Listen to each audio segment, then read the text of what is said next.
Sir जैसे ना आप हमेशा बोलते हो कि हमारी लाइफ में ना कर्म थ्योरी अप्लाई होती है, और जहाँ लोग जोर जबरदस्ती करते हैं, तानाशाही करते हैं एक दूसरे को, वो ग्रो करी जा रहे हैं, और जो नहीं कर रहे वो पीछे रह रहे हैं। सर यहाँ कर्म थ्योरी कहाँ है? देखिए, जैसे आपका ये अभी अभी जो आपका क्वेश्चन है ना, ग्रोथ की जो आप बात कर रहे हम्म, हो, ग्रोथ तो हमारा फंडामेंटल राइट है।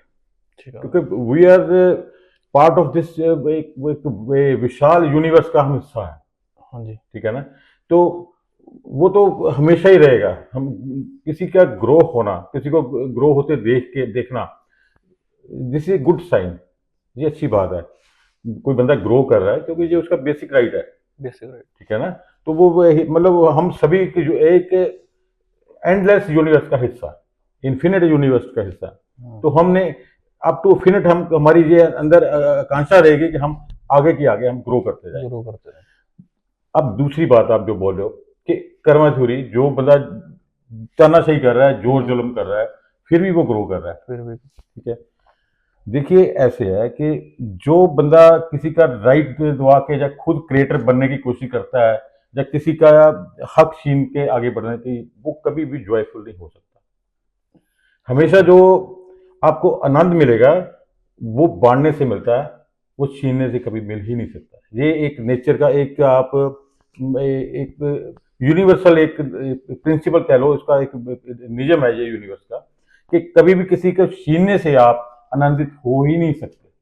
हम्म। जो अगर किसी बंदे ने तानाशाही से किसी का हक छीना है, वो आगे आपको लग रहा है बढ़ रहा है, आपको लग रहा है उसके पास बहुत ग्रो कर गया, बहुत हैप्पी है वो, किसी को आप किसी की दुख और खुशी को वो बंदा ही जान सकता है, आप नहीं जान सकते। ये भी सही है। वो जरूरी नहीं होगा कि बंदा वो बहुत जॉयफुल होगा। आज की डेट में आप किसी को भी पूछो कैसे है, कैसे चल रहा है, हर एक बंदा बोलेगा बहुत बढ़िया, बहुत खुश बिल्कुल सर। है। लेकिन आज की डेट में कंडीशन क्या है कि अगर वो बंदा कोई भी बंदा अगर मीठा खा ले तो शुगर हो जाती है, हम्म। नमकीन खा ले तो बीपी बढ़ जाता है, हम्म। ज्यादा खा ले तो पेट फूल जाता है, रात को नींद नहीं आती, हम्म। अगर नींद आ जाती है सुबह हिला हिला के देखते हैं भाई मुझे जिंदा भी है कि नहीं। इसको। कंडीशन क्या बनी हुई है बंदे की। हम्म। और जब वो पूछो, वी आर हैप्पी। यार। लेकिन ये सब कुछ क्या है, ये आपका वही इसको कह सकते हैं कि आपकी जो ट्यूनिंग है, आपकी जो आपकी इस यूनिवर्स के साथ जो ट्यूनिंग है, जब तक वो ट्यूनिंग आपकी पॉजिटिव नहीं होगी, जब तक आपको उसको एक प्रॉपर फ्रिक्वेंसी में ट्यून नहीं करोगे, कि ऐसे जो भी बंदा ऐसे जो आपका क्वेश्चन है कि जो हक छीन के ये करके जो करेगा, वो कभी भी हम नहीं कह सकते कि वो अंदर से आनंदित होगा। सर जैसे आपने बोला बिल्कुल ठीक है, लेकिन हम किसी से भी पूछते हैं तो हमें यही आंसर मिलता है कि हम अपनी आने वाली पीढ़ी के लिए मतलब कि ये पूंजी इकट्ठा कर रहे हैं। लेकिन इसमें बुरा भी नहीं है सर। ये क्यों सर ऐसा, ये क्यों बोलते हो ये सब? देखिए, वो हम बात कर रहे थे पहले कर्मा थ्योरी की, अभी आप बात कर रहे हो कि वो आने वाली पीढ़ियों के लिए जमा कर रहे हैं। इकट्ठा कर रहे हैं। ठीक है? ये तो एक हमारा कल्चर सा बना हुआ है, एक सिस्टम सा बना हुआ है कि मतलब ये सदियों से ऐसे ही चल रहा है कि हम एक अनदेखी, मतलब जो फ्यूचर के लिए हम अननेसेसरी इतना दौड़ भाग दौड़ कर रहे हैं। बिल्कुल। आप से मैं एक बात करता हूँ, अगर मैं आज आपको बोलूँ कि आफ्टर 100 ईयर्स, 100 साल के बाद ये हम्म। पूरी दुनिया खत्म हो जाएगी, हम्म। तो कोई बंदा इसको मानेगा? रोज वो लोग बोलते रहते हैं अभी ये हो जाएगा, अभी ये अभी प्लेनेट ये। टकरा जाएगा, ये हो जाएगा। ऐसे कभी नहीं होता। बोल रहे कुछ। ऐसे तो बोलने से क्या होगा। हम्म। लेकिन दिस इज रियलिटी। जो बच्चा आज भी पैदा हो रहा है, आज की डेट में जो पैदा हो रहा है, कितना जी लेगा? Maximum 100 year. बिल्कुल। जो बच्चा आज भी पैदा होएगा, वो भी 100 साल से ज्यादा तो नहीं जी पाएगा ना। नहीं। 100 ईयर में वो भी अपनी एज पूरी करके चला जाएगा। हम्म।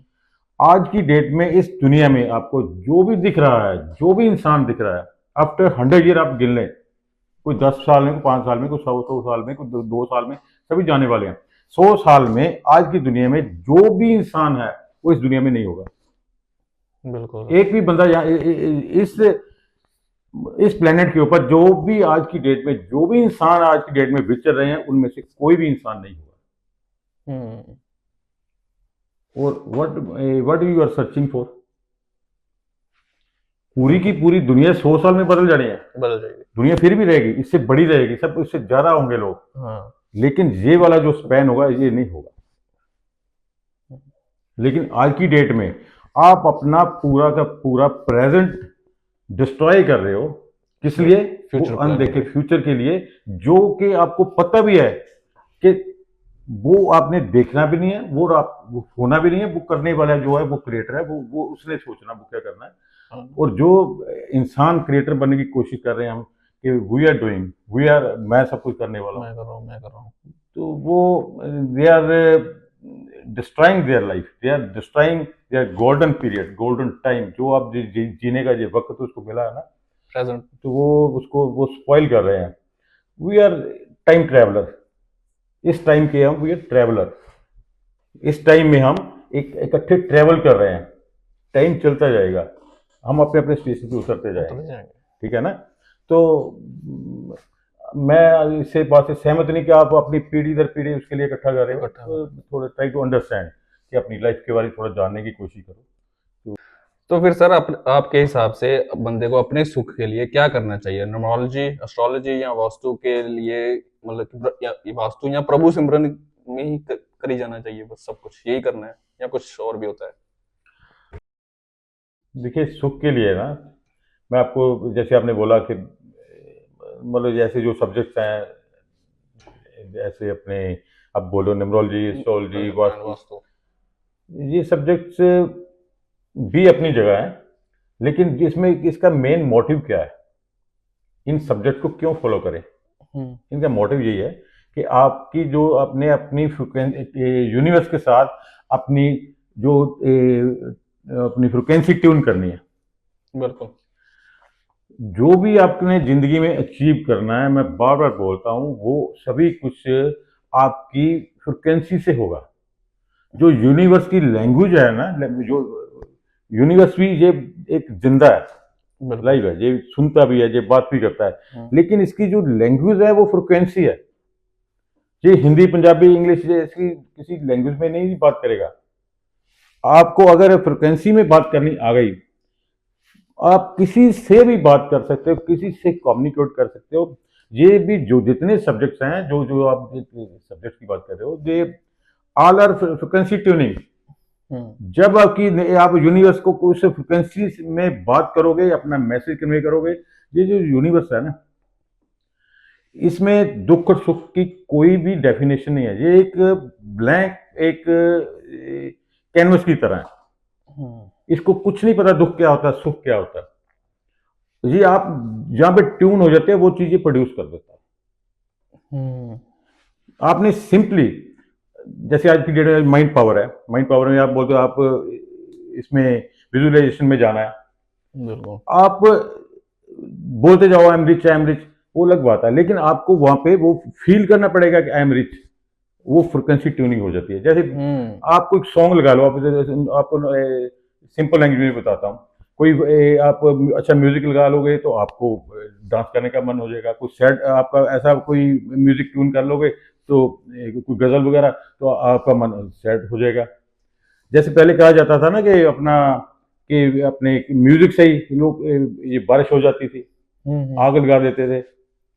Everything this is very true. Frequency में इतनी पावर है। Frequency is the only language जिसको हम दो लेवल पे करते हैं इसकी ट्यूनिंग। एक तो फिजिकल लेवल पे we are in physical form.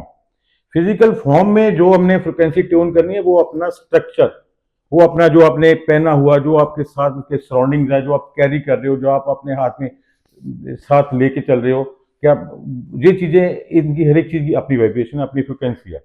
एक तो फिजिकल लेवल पे, जिसको आप वास्तु कह सकते हो, इसको आप जेम थेरेपी बोलो, कुछ भी बोलो। एक तो ये आपका फिजिकल फॉर्म में होगा, एक आप माइक्रो लेवल पे करते हो। अगर फिजिकल फॉर्म पे आपने फ्रिक्वेंसी ट्यून कर ली, तो माइक्रो लेवल पे वो अपने आप होनी शुरू हो जाती है। अच्छा जी। वाइस वर्सा है, दोनों में, एक में भी आप ट्यूनिंग करोगे, दूसरी भी होनी शुरू हो जाएगी। Frequency is the only language जिससे आप इस यूनिवर्स से बात कर सकते हो, हर चीज प्रोड्यूस कर सकते हो। कहीं पे कोई इल हेल्थ चल रही है, कोई किसी भी तरह का इशू चल रहा है, तो डेफिनेटली वहां पे आपने कुछ ऐसा मैसेज यूनिवर्स को कन्वे किया हुआ है, वो प्रोड्यूस कर रहा है, क्योंकि यूनिवर्स में दुख और सुख नाम की कोई चीज नहीं है, उसके लिए सब कुछ कॉमन है। आपने ट्यूनिंग क्या की है, आपने कौन सी फ्रिक्वेंसी ट्यून की है, वो चीज प्रोड्यूस होगी होगी।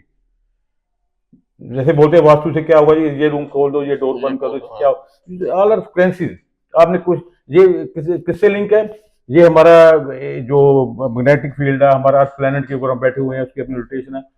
मतलब एक वास्ट सब्जेक्ट है ये, इसमें इतने मैं दो शब्द में नहीं बता पाऊंगा, तो अगर डिटेल में जाना पड़ेगा कि ये कैसे वर्क करता है, क्यों करता है। मैंने नटशल बात क्या है कि फ्रिक्वेंसी ट्यूनिंग, फ्रिक्वेंसी ट्यून आप थ्रू माइंड कर लो, थ्रू फिजिकल फॉर्म कर लो, कुछ ऐसे आर्टिकल आप कैरी कर लो, हर चीज से हो पॉसिबल। लेकिन नेचर में दुख और सुख कुछ नहीं, कुछ उसको कोई फर्क नहीं है, उसके लिए दोनों कॉमन है। आपने क्या कौन सी फ्रिक्वेंसी ट्यून किया, ये मैटर करता ये मैटर करता है। दूसरी बात रही, प्रभु सिमरन की बात करते हैं। है। बिल्कुल सर। प्रभु सिमरन भी क्या है, हम एक फ्रिक्वेंसी ट्यूनिंग ही तो है। हम मंदिर मस्जिद गुरुद्वारे में जाते हैं, चल गए। वहां भी क्या करते हैं हम, पाठ पूजा जो भी करते हैं, वो भी फ्रिक्वेंसी ट्यूनिंग है, पॉजिटिव। सुबह सुबह कहते हैं, सुबह हम मंदिर जाते हैं, मस्जिद जाते हैं, गुरुद्वारे जाते हैं, क्या करने जाते हैं, एक तो हमारा पॉजिटिव अपनी ट्यूनिंग होती है, फ्रिक्वेंसी ट्यूनिंग। वो आप किसी भी ढंग से अप्लाई करो, आपको करनी फ्रिक्वेंसी ही ट्यून करनी पड़ेगी, और इसी को जिसको ये फ्रिक्वेंसी ट्यून करनी आ जाती है, ही कैन अचीव एनी गोल। जैसे अभी हम बात कर रहे हैं, फ्रिक्वेंसी की बात कर रहे हैं, मैं आपको एक और बात थोड़ी क्लियर करता हूँ कि जैसे आपने पूछा था कि जो लेमैन है, जिसको कुछ भी नहीं पता, कोई किसी सब्जेक्ट पर बारे में नहीं पता, कुछ उसको नहीं पता फ्रिक्वेंसी क्या होती है, एक नॉर्मल पर्सन है, बिल्कुल। वो क्या करे।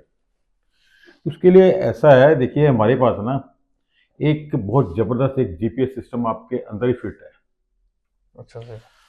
कुछ भी आप एक्टिविटी करते हो, कुछ भी आप काम करते हो, आपको के अंदर से आवाज आती है कि यू आर राइट और रॉन्ग। आप किसी भी सिचुएशन में बैठे हो, कुछ सी भी प्रॉब्लम में आ जाओ, आपका उस चीज का सोल्यूशन आपके पास होता, आपकी कॉन्शियस, आपकी जो चेतना वो जानती है उसका सोल्यूशन।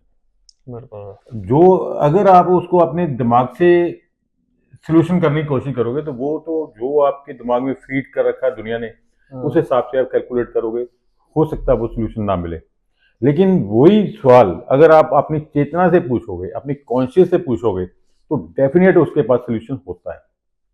आप सिंपली आप अपनी कॉन्शियस को ही सिर्फ फॉलो करना शुरू कर दो, आपको मतलब और कहीं जाने की जरूरत ही नहीं पड़ेगी।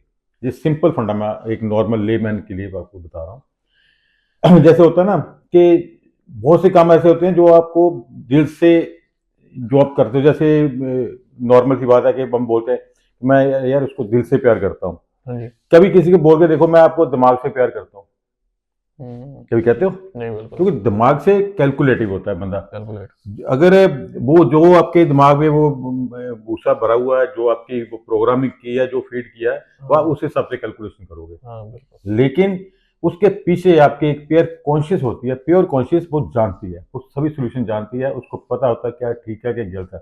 कभी उसको फॉलो करके देखना शुरू करो। सिंपली क्या है कि अगर बंदा सिर्फ उसको फॉलो करना शुरू कर दे, उसके मुताबिक काम करना शुरू कर दे, तो दुनिया के बहुत से मसले तो वैसे ही हल होते हैं।